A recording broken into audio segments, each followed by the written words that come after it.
Hi, നമസ്കാരം. എന്തൊക്കെയുണ്ട് വിശേഷങ്ങൾ? എല്ലാവർക്കും സുഖം തന്നെയെന്ന് വിശ്വസിക്കുന്നു. ഞങ്ങളിവിടെ സുഖമായിരിക്കുന്നു. അപ്പോൾ ഞാനിന്ന് വന്നിരിക്കുന്നത് തേൻ നെല്ലിക്കയുടെ റെസിപ്പി ആയിട്ടാണ്.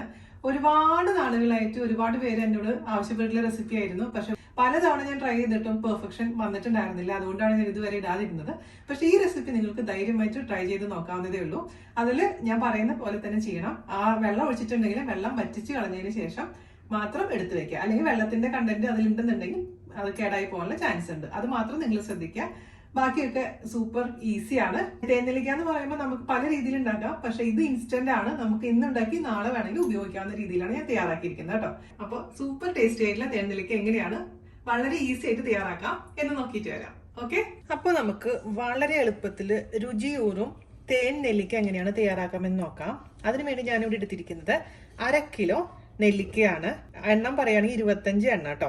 അപ്പൊ ഇത് നന്നായിട്ട് ആദ്യം തന്നെ വാഷ് ചെയ്തതിന് ശേഷം ഓരോ നെല്ലിക്കയും സെപ്പറേറ്റ് ആയിട്ട് തുടച്ചെടുക്കണം. അതിനുശേഷം നമുക്കിതൊന്ന് സ്റ്റീം ചെയ്തെടുക്കണം. അപ്പോൾ സ്റ്റീമർ ഉണ്ടെങ്കിൽ സ്റ്റീമറിൽ വെക്കാം, അല്ലെങ്കിൽ ഒരു കടായിൽ കുറച്ച് വെള്ളം ഒഴിച്ചിട്ട് ഒരു പാത്രത്തിൽ വെച്ചിട്ട് അടച്ചു വെച്ച് സ്റ്റീം ചെയ്താലും മതിയാകും. അപ്പം ഞാനൊരു സ്റ്റീമർ എടുക്കട്ടെ. അതിലോട്ട് നമുക്ക് നെല്ലിക്ക വെച്ചങ്ങ് ഒരു 3 മിനിറ്റ് ഹൈ ഫ്ലെയിമിൽ സ്റ്റീം ചെയ്തെടുക്കാം. ആവി വന്നതിന് ശേഷം മാത്രം അടച്ചു വെച്ചാൽ മതി കേട്ടോ. ഒരു 3 മിനിറ്റ്, അതായത് ഇതിന്റെ കളർ ഒന്ന് ലൈറ്റ് ആയിട്ട് ചേഞ്ച് ചെയ്താൽ മാത്രം മതി. അല്ലാതെ ഒരുപാട് നമ്മൾ സ്റ്റീം ചെയ്ത് കഴിഞ്ഞാൽ നെല്ലിക്ക അങ്ങ് പൊട്ടിപ്പോവും. അത്രയും സ്റ്റീം ചെയ്യാൻ പാടില്ല. അത് മാത്രം നിങ്ങളൊന്ന് ശ്രദ്ധിച്ചാൽ മതി കേട്ടോ.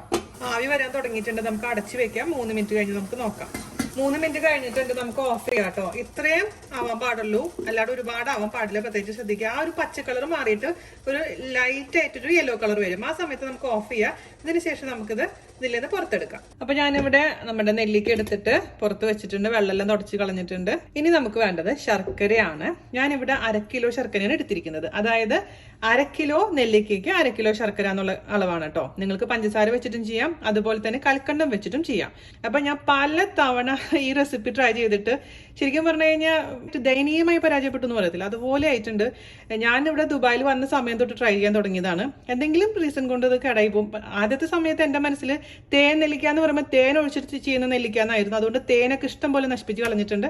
പക്ഷെ ശരിയായി വന്നിട്ടില്ല. അപ്പൊ റീസെന്റ് ആയിട്ട് പോലും അതിന്റെ ചെയ്തത് ശരിയായില്ല. അങ്ങനെ ഇരിക്കുമ്പോഴാണ് ഈ റെസിപ്പി ഞാൻ കാണാൻ ഇടയാവുന്നത്. എനിക്ക് ഈ റെസിപ്പി കിട്ടിയിരിക്കുന്നത് ഇന്ത്യൻ റെസിപ്പീസ് തമിഴ് എന്നൊരു ചാനലിൽ നിന്നാണ്. അവർ ചെയ്തതിന് ശേഷം ഞാൻ ട്രൈ ചെയ്ത് നോക്കിയപ്പോൾ നല്ല പെർഫെക്റ്റ് ആയിട്ട് വന്നിട്ടുണ്ട് കേട്ടോ. അപ്പോൾ താങ്ക്സ് ടു ദാറ്റ് ചാനൽ. ശരിയായപ്പോൾ പിന്നെ അവരൊരു പേര് പറയണത് എൻ്റെ കടമയായിട്ട് തോന്നി. അതുകൊണ്ടാണ് പേരെടുത്ത് പറഞ്ഞത്. അവരുടെ ലിങ്ക് ഞാൻ താഴെ തരാം. അവർ വലിയ ടൈപ്പ് കൽക്കണ്ടാണ് ഉപയോഗിച്ചിരിക്കുന്നത്. പക്ഷെ എനിക്ക് ആ കൽക്കണ്ടം ഇവിടെ അവൈലബിൾ അല്ലാത്തത് കൊണ്ടും എല്ലാവരുടെ അടുത്തും ആ കൽക്കണ്ടം കിട്ടാൻ ചാൻസ് ഇല്ലാത്തത് കൊണ്ടും നമുക്ക് കോമൺ ആയിട്ടുള്ള ഒരു സംഭവമായ ശർക്കര വെച്ചിട്ട് ചെയ്യാം. അപ്പോൾ ഈ ശർക്കര നമുക്ക് ആദ്യം തന്നെ ഒന്ന് ഉരുക്കിയെടുക്കണം. അപ്പോൾ ശർക്കര ഉരുകാൻ വേണ്ടിയിട്ട് എളുപ്പത്തിന് വേണ്ടിയിട്ടാണ് ഞാനിവിടെ ശർക്കര ഇങ്ങനെ ഇടിക്കലിൽ വെച്ചിട്ട് ഒന്ന് പൊടിച്ച് വെച്ചിരിക്കുന്നത്. നമുക്കതൊരു പാത്രത്തിലോട്ടോ അല്ലെങ്കിൽ കൽച്ചട്ടിയിലോട്ടോ എന്താണ് നിങ്ങളുടെ കയ്യിലുള്ളത് അതിലോട്ട് ഇട്ട് കൊടുക്കാം. അതിലേക്ക് നമുക്കൊരു 1/2 ഗ്ലാസ് ചൂടുവെള്ളം ഒഴിച്ചു കൊടുക്കാം. നമ്മുടെ ശർക്കര ഉരുകി വരാൻ തുടങ്ങിയിട്ടുണ്ട്. നന്നായിട്ടൊന്ന് ഉരുക്കിയെടുക്കുക. ഇതിപ്പോ അഴുക്കുള്ള ശർക്കരയൊക്കെ ആണെന്നുണ്ടെങ്കിൽ നമുക്കതൊന്ന് അരിച്ചെടുക്കണം കേട്ടോ. നല്ലോണം ഇത് അലിഞ്ഞതിന് ശേഷം നമുക്ക് ഇതിലോട്ട് സ്റ്റീം ചെയ്ത് വെച്ചിരിക്കുന്ന നെല്ലിക്ക ഇട്ടതിന് ശേഷം കുക്ക് ചെയ്തെടുക്കണം. നന്നായിട്ട് അലിയാൻ വേണ്ടി നമുക്ക് വെയിറ്റ് ചെയ്യാം.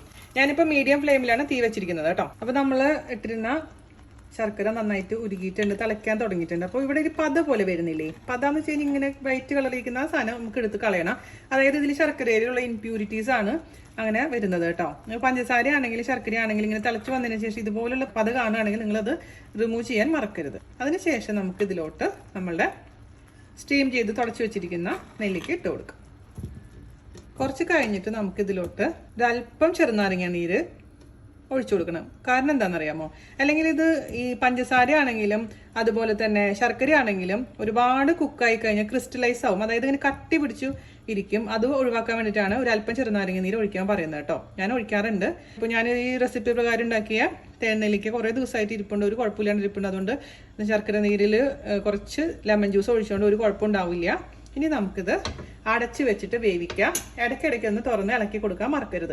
ഇളക്കി കൊടുക്കാൻ പറയുന്നത് എന്തിനാന്ന് വെച്ച് കഴിഞ്ഞാൽ അല്ലെങ്കിൽ ഒരു ഭാഗത്ത് മാത്രം ബ്രൗൺ ഷെയ്ഡ് വരും, മറ്റേ ഭാഗം വൈറ്റ് കളറായിട്ട് ഇരിക്കുകയും ചെയ്യും. അപ്പൊ ഒന്ന് ഉരുട്ടി കൊടുത്താൽ മതി. അപ്പൊ ആദ്യം കുറച്ച് നേരം ഒന്ന് അടച്ചു വെച്ചിട്ട് നമുക്ക് മീഡിയം ഫ്ലെയിമിൽ കുക്ക് ചെയ്തെടുക്കാം. ഒരു 30-35 മിനിറ്റ് എടുക്കും കേട്ടോ ഇത് കുക്കായി കിട്ടാൻ, റെഡിയായി കിട്ടാൻ. ക്ഷമയോട് കൂടി ഇത് കുക്ക് ചെയ്യാം. ഒരു 10 മിനിറ്റ് കഴിഞ്ഞിട്ടുണ്ട് കേട്ടോ. ഞാനിത് തുറന്നു. അപ്പോൾ ഇതിന്റെ കൺസിസ്റ്റൻസി കണ്ട ഇച്ചിരി തിക്കായിട്ട് മാറിയിട്ടുണ്ട്. ഇപ്പൊ നമ്മൾ ഇതൊരു പ്ലേറ്റിലോട്ട് വെക്കണമെങ്കിൽ പ്ലേറ്റിൽ ഇങ്ങനെ ഒട്ടിപ്പിടിക്കുന്ന ഒരു പരുവത്തിലോട്ട് മാറിയിട്ടുണ്ട്. അപ്പോൾ ഈ സമയത്ത് ഇതിലേക്ക് ഒരു 1/2 ചെറുനാരങ്ങ ഞാൻ പിഴിഞ്ഞൊഴിക്കുകയാണ് കേട്ടോ. ഞാൻ നേരത്തെ പറഞ്ഞ പോലെ ക്രിസ്റ്റലൈസ് ആവുന്നത് ഒഴിവാക്കാൻ വേണ്ടിയിട്ടാണ്. നിങ്ങൾക്ക് താല്പര്യമില്ലെങ്കിൽ ഒഴിവാക്കാം, പക്ഷെ ഞാൻ പ്രിഫർ ചെയ്യുന്നുണ്ട്. ഈ ഒരു രൂപത്തിലോട്ട് മാറിയിട്ടുണ്ട്. അതിൻ്റെ ആ ഒരു കളറൊക്കെ ചേഞ്ച് ചെയ്യാൻ തുടങ്ങിയിട്ടുണ്ട്. 10 മിനിറ്റ് ആയിട്ടുള്ളൂ. ഇനി സമയം പിടിക്കും. നല്ലോണം ബ്രൗൺ ഷെയ്ഡ് ആവണം. അതുവരെ നമുക്ക് ഇതേപോലെ തന്നെ കുക്ക് ചെയ്തുകൊണ്ടിരിക്കുക. ഇടയ്ക്ക് ഒന്ന് ഇളക്കി ജസ്റ്റ് പതുക്കെ ഒന്ന് ചുറ്റിക്കുകയോ അല്ലെങ്കിൽ ഇതുപോലെ ഒന്ന് ഇളക്കി കൊടുക്കുകയോ ചെയ്യാം. പതുക്കെ ഇളക്കി കൊടുക്കണേ, അല്ലെങ്കിൽ ഇത് പൊട്ടിപ്പോവും. അപ്പോൾ നമുക്ക് അടച്ചു വെച്ച് വീണ്ടും കുക്ക് ചെയ്യാം. അപ്പോൾ ഞാൻ മൊത്തത്തിൽ എത്ര സമയം എടുത്തു എന്ന് പറഞ്ഞുതരാം കേട്ടോ കുക്കാവാൻ. ഇപ്പോൾ ഒരു 40 മിനിറ്റ് കഴിഞ്ഞിട്ട് 30 മിനിറ്റ് കഴിഞ്ഞപ്പോൾ നോക്കിയപ്പോൾ ആയിട്ടുണ്ടായിരുന്നില്ല. അപ്പോൾ ഈ ഒരു കളറിൽ ഒരു നല്ലൊരു ബ്രൗൺ കളർ പോലെയുള്ള സമയത്ത് നമ്മൾ ഓഫ് ചെയ്യണം. കൽച്ചട്ടിയൊക്കെ ആണെങ്കിൽ കൽച്ചട്ടിയിൽ നിന്ന് മാറ്റിക്കോളൂ കേട്ടോ. കാരണം ഇരുന്നിട്ടുണ്ടെങ്കിൽ കൂടുതൽ ചൂടായി കഴിഞ്ഞ് ഇത് കരിഞ്ഞു പോകും നമ്മുടെ ശർക്കരപ്പാനി. അത് എപ്പോഴും സൂക്ഷിക്കണം. അതുകൊണ്ട് സാധാരണ പാത്രത്തിലാണെങ്കിലും എപ്പോഴാണെങ്കിലും ഇടയ്ക്കിടയ്ക്ക് ഇളക്കി കൊടുക്കാൻ മറക്കരുത്. ആ ചൂടിൽ തന്നെ ഇരിക്കുമ്പോൾ ശർക്കരപ്പാനി കരിഞ്ഞു പോകും. എനിക്ക് ഉണ്ടായതുകൊണ്ടാണ് പ്രത്യേകിച്ച് എടുത്ത് പറയുന്നത്. പിന്നെ ഇതിലോട്ടൊരു അല്പം ഉപ്പ് ചേർത്ത് കൊടുക്കുക, മധുരത്തിനൊന്ന് ക്രമീകരിക്കാൻ വേണ്ടിയിട്ട്. ഒരുപാട് ഇടരുത്. പിന്നെ ചെറുനാരങ്ങ നീരിന്റെ ചെറിയൊരു പുളിപ്പും ഇതിന്റെ ഒരു മധുരമൊക്കെ ആയിട്ട്, പിന്നെ ഭയങ്കരമായിട്ട് തിക്ക് പോലെ തോന്നുന്നുണ്ടെങ്കിൽ ചൂടുവെള്ളം ഒരു 1/4 ഗ്ലാസും കൂടെ നമുക്ക് ഒഴിച്ചു കൊടുക്കാം. ഞാനൊരു 1/4 ഗ്ലാസും കൂടെ എക്സ്ട്രാ ചൂടുവെള്ളം ഒഴിച്ചു കൊടുത്തിട്ടുണ്ടായിരുന്നു. അതെല്ലാം നന്നായിട്ട് വറ്റിയിട്ടുണ്ട്. വെള്ളം എന്തായാലും ഉണ്ടാവാൻ പാടില്ല. ഈ ശർക്കരപ്പാനി മാത്രമേ ഉണ്ടാവാൻ പാടുള്ളൂ.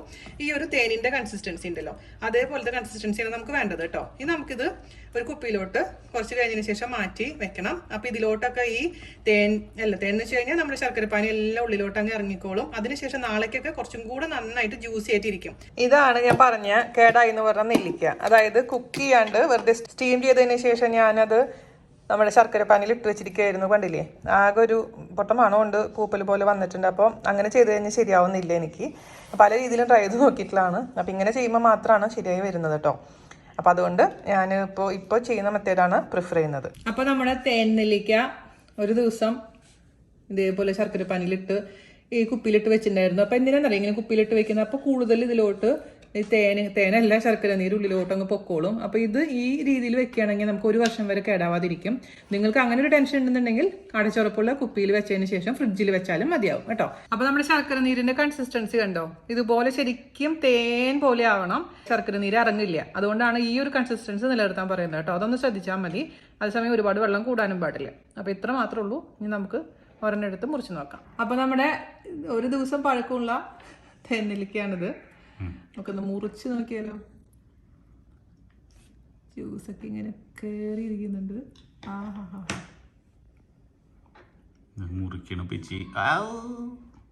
കഴിക്കാം.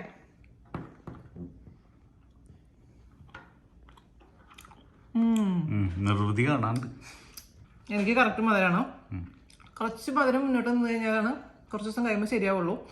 ജ്യൂസി ആയിട്ടുള്ള നമ്മുടെ സ്വന്തം തേൻ നെല്ലിക്ക എല്ലാവരും ഉണ്ടാക്കി നോക്കുക.